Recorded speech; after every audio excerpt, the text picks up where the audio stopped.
Hello, everyone. My name is Nicolas Jam, and I'm the Director of Communications at WCSD. It's my pleasure to be joined by James Gome, who's the Director of People and Society at WCSD, who's going to talk us through the program, the work of the program, and give us a little bit more information about the work that they do. James, the floor is yours. Hi, Nicolas. Hi, everybody. It's a pleasure just to run you quickly through the work of the People and Society program here at WBCSD. As Nicolas said, my name is James Gome. I'm the Director of People and Society here. And let's get started. So just for those of you not familiar with WBCSD, we have 6 different working areas, all of which tackle various systemic transformations that need to happen to put the world on course to realizing the Sustainable Development Goals by 2030. The area that I'm going to talk to you about today is the People and Society program, which basically looks at all of the key social aspects of sustainability. As you may have noticed in March this year, a few weeks ago, WBCSD published Vision 2050 Time to Transform, a landmark report for the organization, which lays out a clear framework and a set of guidelines for business to engage in the action that's needed to tackle key societal challenges over the course of the next decade and realize a world in 2050 where 9+ billion people can live well within planetary boundaries. If we consider that vision that Vision 2050 lays out, 9+ billion people living well within planetary boundaries, the People and Society program really dives deeper into that living well segment. So Vision 2050 breaks this down a little bit in one of its opening chapters, tries to define what living well actually means over a brief 2-page stint. And it talks about people being free and equal in dignity and rights, about there being health and happiness for all, about communities thriving and being connected, about no one being left behind, and about people having access to a world of opportunities and aspirations. And this is really what the People and Society program is trying to advance through its various working areas.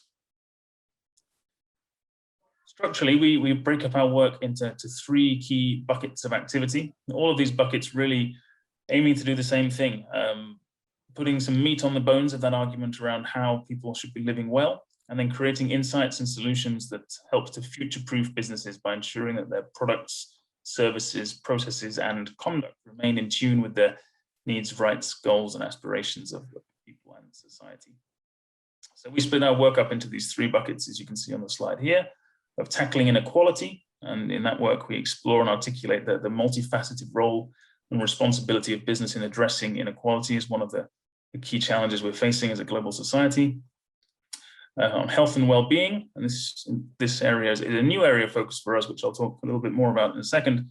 This is really focused on the role of business in realizing universal access to the highest standards of physical and mental well-being for all. And then finally, we have our work on the Sustainable Development Goals, and this really supports business in understanding the implications of the SDGs and integrating them into their strategies. The SDGs sitting under People and Society as one of the key societal frameworks that the world has set out universally that we have to achieve by 2030. And just a little bit more detail on the various projects that sit under these key program areas. So under tackling inequality, we have 3 key projects underway. First of all, we're scoping a new project on tackling inequality, which will set the business agenda for this area. So really looking to define a little bit more of what the role and responsibility of business is globally when it comes to tackling inequality. Inequality flagged in Vision 2050 is one of the key challenges, together with the climate emergency and nature loss that the world is facing today. How is this both affecting business, and how is business affecting equity itself? So what is the role of business in addressing this critical issue? So that's something we're hoping to tackle in detail this year. We're working on bringing together a broad coalition of organizations to address this issue, and tapping into the expertise and experience of WBCSD's members and network to advance this. So watch this space for more information on that. When it comes to tackling inequality, 2 projects that we already have well established to address this are WBCSD's Future of Work program, where we have 17 member companies already working to advance a future of work that is people-centric and is sustainable.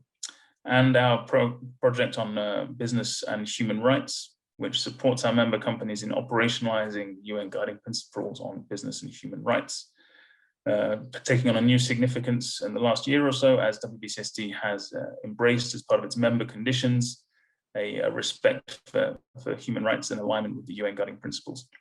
So those three projects together all contributing to efforts to address global inequality. We also have our new project area on health and well-being. And under this, we have a new project which we're launching during the week of the liaison delegate meeting called Healthy People, Healthy Business.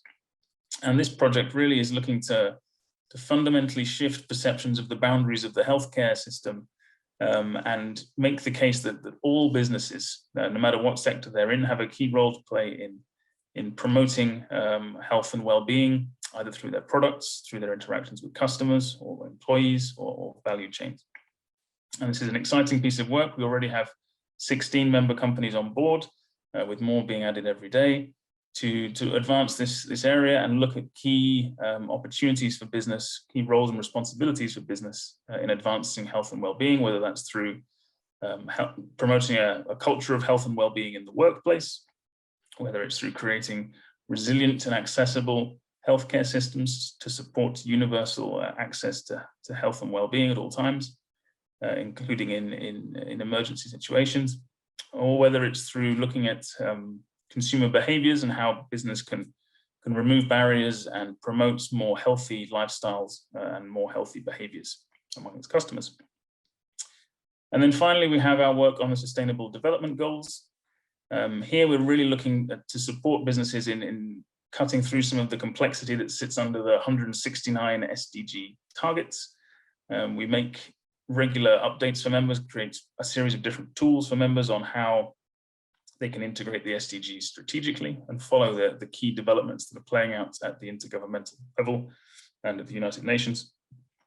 And then on a more tangible level, we work with specific sectors to translate the SDGs into a set of clearly identifiable impact opportunities and actions for their specific sector through SDG sector roadmaps. And we launched in 2018 a set of guidelines on how companies can advance the SDGs by creating sector roadmaps. And since that time, we've created a series of different roadmaps for industries such as the chemical sector, the electric utilities sector, the forest sector, and we'll be launching this week in Montreux, a sector for the oil and gas industry.